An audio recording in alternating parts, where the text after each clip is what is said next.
And you talked about private sector still quite focused and quite sort of captured by pursuing narrow self-interest within our region. And it's quite clear to me that our private sector in the region has really still is in a very, some sense, a protectionist mold. And we look at, and I'm reminded of one example that when our Prime Minister was visiting Dhaka, about to visit Dhaka, and there was this question about tariff-free, quota-free imports of garments from Bangladesh. And we called a meeting of the Garment Producers Association in FICCI, I was then in FICCI.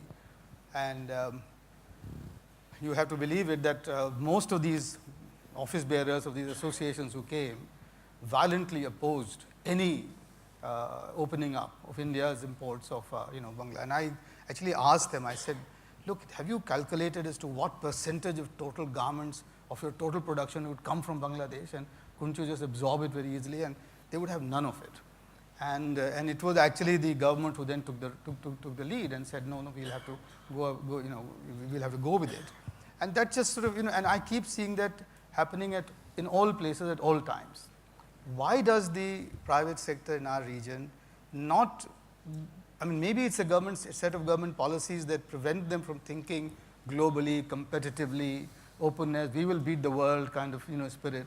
We are capable of it, but yet we don't sort of demonstrate it in our actions. I wonder whether it's just that they are somehow caught in this narrow self-interest, as you were saying. But just 30 seconds to respond to that. Sure. One of the single biggest non-tariff barriers, to my mind, has been the retrogressive role played by private sectors in protecting their market. But there you see, there you are. And then we keep talking about the role of private sector in regional cooperations. We need to address that, crack that. Is it blind opposition? We will come back to that.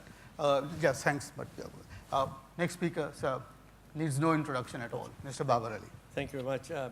I've had the privilege of working both in the private sector, where I spent most of my working life, but I did work for 4 years in the public sector. So I've a fair amount of experience. My take from my life in the public sector was that certainly the government of Pakistan has no right to be in any business at all. And if you look around, I would venture to suggest that same applies to all governments, whether they are in the West or in the East. The government should just concentrate what government should do best, and that is to give a level playing field to all its citizens, whether it's providing protection of law and order, to have the infrastructure, and to make sure that the needs of the people are fully met. My own belief is that there is no need to promote entrepreneurship. The people of the region, it's in their blood. I mean, you have millions of people working abroad. They have not been sent out by anybody. I remember 50 years ago, hundreds of people lost their lives in going in dhows from Karachi to the Middle East to get a job. They knew that everybody would not get across, but they would still take the risk. Similarly, you will find people from the region going, I don't think there's any city in the world today where you do not find people from this region. Half of them or most of them are there without any visas or anything. They can cut across all kinds of obstacles and everything else. What we really need to stress on our governments is that they should do their own job well. The private sector has the ability, the resources, and here I would also like to suggest that there is tremendous amount of entrepreneurship in the unorganized sector. The unorganized sector is maligned that they are not paying their taxes. I can assure you that they may not be paying taxes to the government, but they are paying taxes to the people who are giving them protection and giving them services which the government has failed to give them. We have in Pakistan a very large number of people who have access to power without going through the meter, and they're not getting it free. They are they are paying money to the people from the power companies and to the gas companies to give them illegal connections. So if the government is not doing their job, that is why these people have to find ways and means to make their both ends meet. So my plea here is that we should ask the government to do their job in a better way. One big hurdle in improving trade and business across borders is the visa regime. If people can't get across, how can they invest money? How can they sell? How can they buy? And this is something that we've been agitating with all the governments, certainly between the governments of Pakistan and government of India, that this visa regime needs to be liberalized. The man that they, or the woman that they do not want to give visa to will go across anyhow. So it is the legitimate traveler that is being punished and harassed, and it is preventing all kinds of interaction and movement of goods and money and ideas. So I would certainly like to stress on these issues. This region can, if we have good leadership across the region, within 10 years, you could hold a candle to anybody in the world. Thank you very much. Thank you. Thank you. And thank you for bringing out the fact that sometimes the private sector, and I can say it from my experience, feels shackled in the region. It's kind of shackled and pulled back, as it were, by whatever is happening, whether it's the visa regime or the government coming in the way. So, you know, that is a two-way situation here which needs to be addressed. And you're right, and if the government does its basic act of governance, we can go quite far. So thanks for that. And our next speaker is Suresh Shah, who is the chairman of the Ceylon Chamber of Commerce, the president of Ceylon Chamber of Commerce. Shah. Thank you, Mr. Chairman. I'm going to start off from where the two previous speakers really left off. A summit on South Asia, and you would expect the policymakers and the business community to be represented here. But like I think one of the previous speakers said, it's the think tanks. So what's really the point about talking to the think tanks about how you make businesses competitive, because that, after all, is exactly what you do in any case. And I'm just also going back onto something a very good friend of mine said. He's seated in the audience, by the way. He's been someone who's worked in government, and he said 30 years ago we were talking about exactly the same things that we are talking now about what should be done. So what needs to be done is, I think, out there. The empirical evidence is available. We see so many examples, and I think the author had also pointed out the example of Southeast Asia. So what then, I mean, why then is it that in South Asia we found it so difficult to move forward? And here I would like to really go back to the point that the last speaker said right at the end. It's leadership. Leadership not only at the political level, which we always tend to pinpoint, but I think also leadership within the private sector, something which the chairman has been speaking about.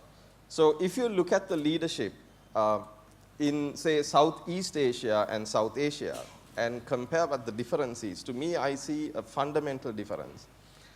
In Southeast Asia, I believe that the political leadership took a call and said, here are the economic imperatives. How do we fix our political imperatives around those economic imperatives? Whereas on the other hand, in South Asia, across South Asia, I see the reverse. It's a political imperative around which the economic imperatives tend to be focused on. So here, I believe, is a fundamental difference between the example of Southeast Asia and South Asia. So the challenge then for all of us, and particularly for the think tanks, is not to put out, you know, stuff on how we make our economies more competitive or our businesses more competitive, because that is available, it is out there. But it is how do we get our political leadership really to figure out how to fix their political imperatives around the necessary economic imperatives. So this would be point number one. In terms of point number two, from the private sector perspective, I think we were just discussing this. South Asia has been very protective, whereas whereas Southeast Asia, on the other hand, has been pretty open. And here again, we see the difference in the private sectors between Southeast Asia and in South Asia. So again, there must be an example here to even the private sectors of our region to say we must not encourage protectionism within our region. I think the chairman made the point very early that a certain part of Sri Lankan business community scuttled the Comprehensive Economic Partnership Agreement with Sri Lanka, between India and Sri Lanka. I must say that from a Ceylon Chamber perspective, we've gone public and we've said we would encourage it. And we would like to see SEPA in place. I've spoken about this, our chamber has spoken about it, it's within our policy documents as well. So yes, there are certain parts of, at least of the Sri Lankan business community that is willing to take the challenge of a SEPA. But I do believe that at the end of the day, if our region becomes open and less protective, that our businesses in the region will also become more competitive. Let's take an example from cricket. I mean, all of us are cricket-crazy countries. Before you don't start playing test cricket by practicing in the nets, right? You do play with other teams before you can get to playing at the test level. So if you want to be competitive, you have to compete first. You need to compete. Without competing, you cannot be competitive. And so here's the next challenge then for the think tanks. How do we get the private sector to believe that competition really makes their private businesses much better organizations than they were before they started to compete? So that's point number two. I'll stop with the third point, and then I guess we can debate some of the issues.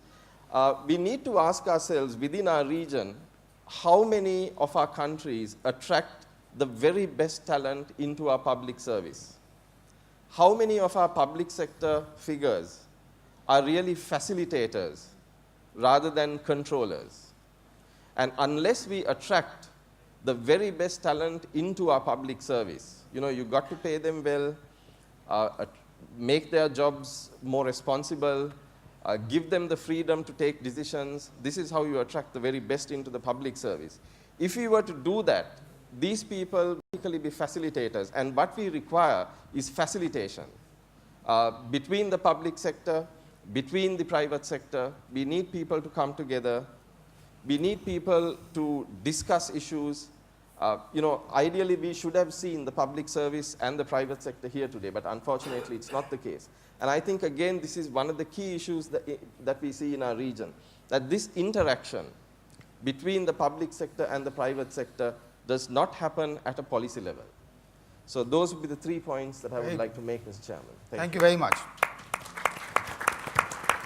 Thank you, Mr. Shah. I think you've made some absolutely telling points. I mean, your first point about, what is to be done has been known for 30 years.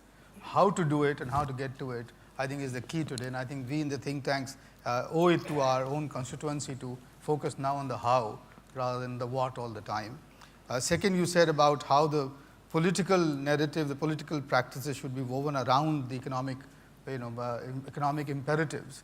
I think it's something that we are missing in this country, and we need to bring about that cultural change. How again is the problem, but you've raised a good issue and how to do it. And I think Pradeep would agree with you completely that our private sector must recognize that competition and not cartels is the road to progress and success, but which is what we are really constantly on about. And finally, as you said, public sector attracting talent. I think it's quite clear, at least in India, that the public sector, government sector is beginning to suffer from adverse selection. And there are some studies now. My colleague Pradeep Mehta and Devesh Kapoor from Pennsylvania have done this amazing paper, which actually empirically shows that there is an adverse selection process going on. And one of the former cabinet secretaries in India said that in the 1950s and 60s, when you were a cabinet secretary, your salary was better than anybody else in the private sector. And today the condition is absolutely, completely reversed. you know, and the huge differential that is opened up. So how would you get good governance, and which is the necessary thing for the private sector to thrive. Thank you very much for those points, and I think we'll come back to those in the discussion. Our last speaker, but not the least, I'm sure, is Professor Bishwamber from the Tribhuvan University, Thank you. Kathmandu.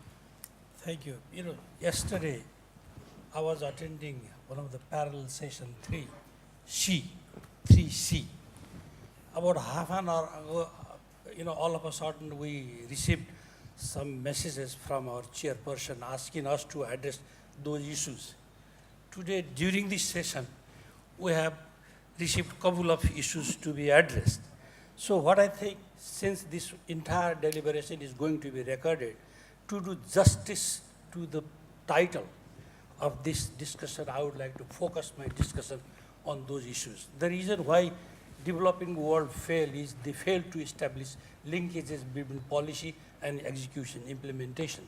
So I would like to focus my discussion, whatever time I get, to focus mainly on, I will be revolving around the title given to me, you know, in advance. So I think in whole of the South Asia, export is sort of falling. There is a economic contraction. This indicates that this is leading towards the reduced sort of savings. Our major concern is what role the private sector can play, provided that the government in respective countries facilitate private sector initiatives. You go to any bilateral, multilateral agreements, each and every country faces the institutional inefficiencies in the existing policies. So the case for private sector in this particular context is strengthened because the LDCs entirely, I mean, the overall LDCs bear about 50% higher international transportation cost. The FDI in South Asia is not very encouraging. It is US dollar around 39 billion, and out of the total numbers of South Asian nations, India accounts more than 4/5 of the region's FDI. So this situation raises a couple of questions. Now let me get back to the situation that being a landlocked country Nepal faces. Nepal on average invested 15 to 25% of its GDP in transport infrastructure during 2005 through 2012. While India and China invested 32% and 42% of the GDP respectively. Very recently, Asian Development Bank has estimated that Asia requires about $3 trillion to $4 trillion and over, in the next decade to bring infrastructure to an acceptable level. We can link this sort of requirement with that of the existing scenario with regards to the competitiveness index. My colleague who made the keynote presentation has already talked about the India situation, Sri Lanka, Pakistan, Bangladesh, Nepal. In terms of the competitiveness index, I think my country, Nepal, ranks below. Now let us go back to the binding constraints that Nepalese private sectors now facing. So this may give you some idea of, during our forums, during our follow-up discussions in the region, this may give a clear-cut picture what the Nepalese and other landlocked countries are facing at the moment. Road transportation costs, for instance, loading costs, transshipment cost of cargo at border crossing, handling cargo in ports, accounts for almost 60% of the transport costs. So it should, otherwise have been maximum 25 to 40%. Nepalese firms pay on average 50% more for export freight costs than do developing countries. Obtaining certification for the products in India and European Union is time-consuming and costly. There is a need for the joint India-Nepal facility at the border. Sometimes policies and even the regulations are made without the advice. This is the problem faced by the country in domestic front, actually, for the private sector.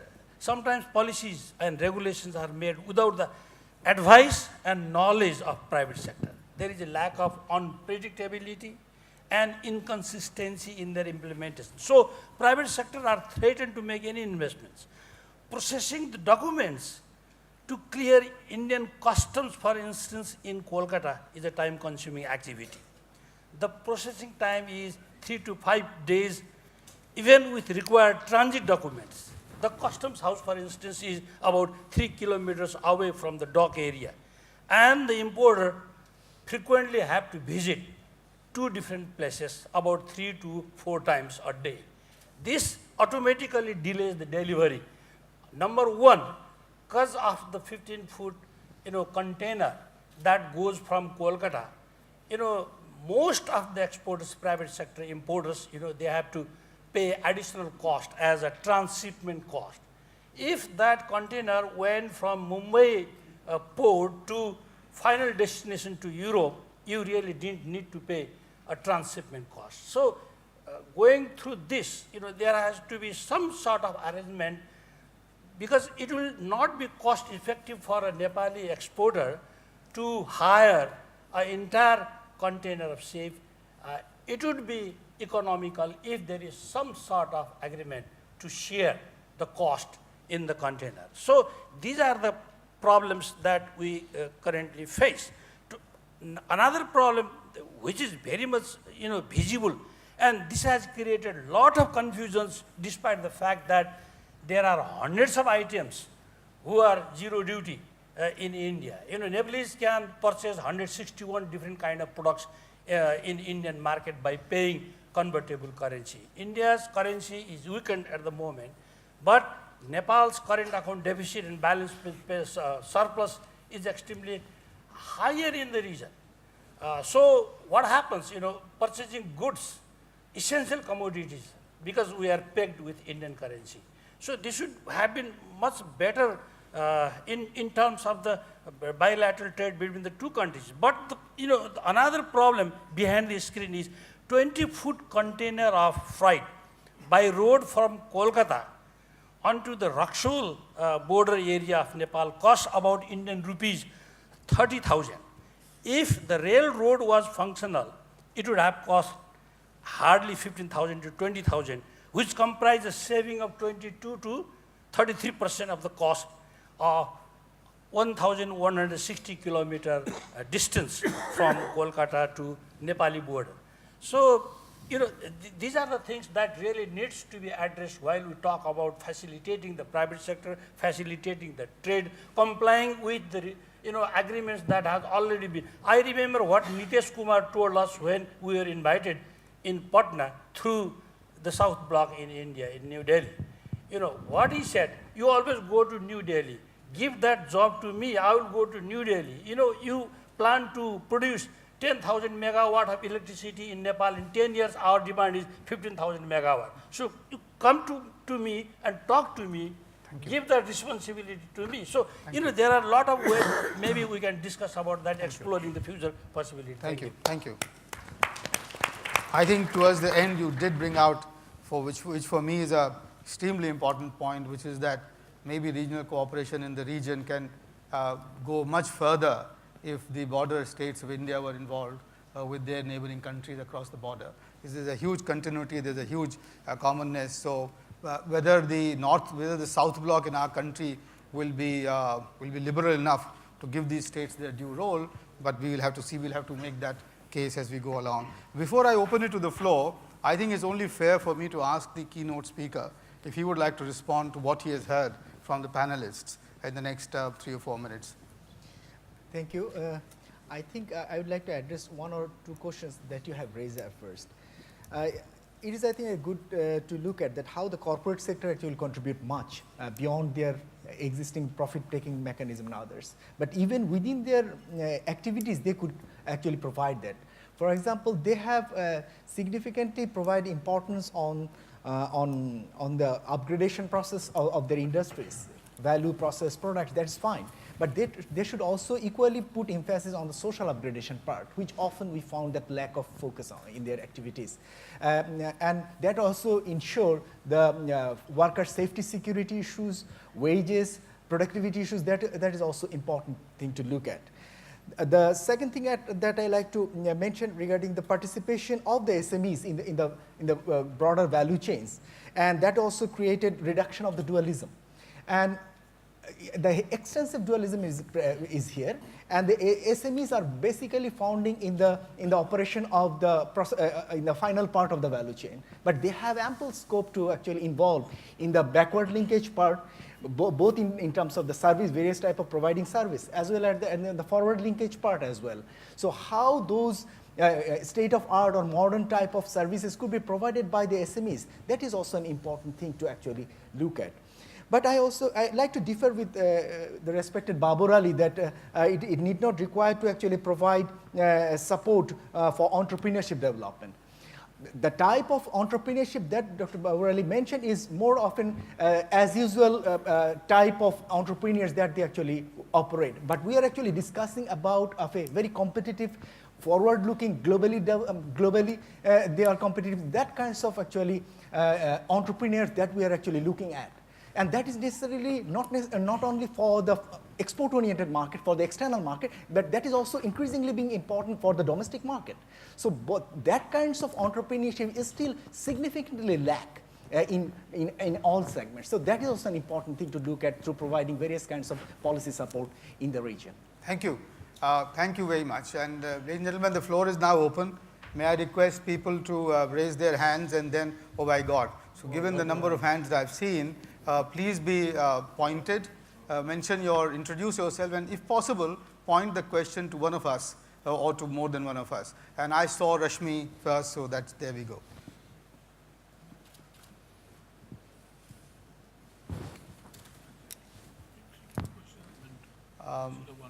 Thank you. I'm Rashmi Banga from UNCTAD. I want to first congratulate the panel because this is the first time in past 3 days that I am hearing the issue addressed of regional response to common national problems. We've been hearing national responses to national challenges, but I think this panel has very effectively brought out what can be the regional response to common national challenge of making your private sector more competitive.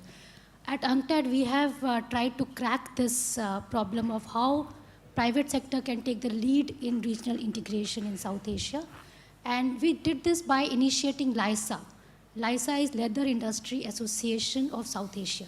This is the first industry-specific regional association that was created by UNCTAD project.